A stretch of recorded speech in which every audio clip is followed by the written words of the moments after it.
இஸ்லாம் மட்டும்தாங்க 14 நூற்றாண்டுக்கு முன்பு ஹீரோ வொர்ஷிப் என்ற பெயரிலே தனி மனித வழிபாட்டை பெயரிலே தலையிலே தூக்கி வைத்து கொண்டாடுகிற ஒரு நிலைப்பாட்டை எதிர்த்த மார்க்கம் போட்டுக்கிட்டு எவனோ ஒருத்தன் திரையில நடிக்கிறானா, 4 வசனங்களை பேசுறானா, உடனே அவன் பெரிய நடிகனா, அவனுக்கு பின்னாடி அப்படியே ஒரு கூட்டம் போகுமா?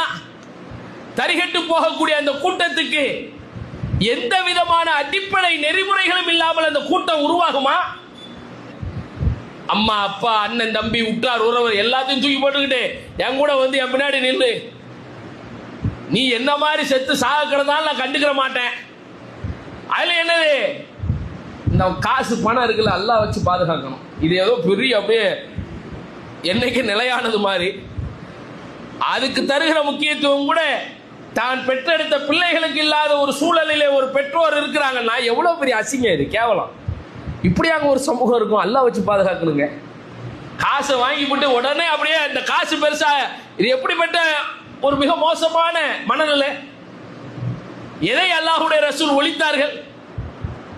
14 நூற்றாண்டுக்கு முன்பே காசு பணம் முக்கியம் இல்லை. நீ எதையும் கையில வாரி எடுத்துட்டு போக முடியாது. நீ மரணித்த பிறகும் உனக்காக அல்லாஹ்விடத்தில் பிரார்த்திக்கிற பிள்ளைகளை உருவாக்கு.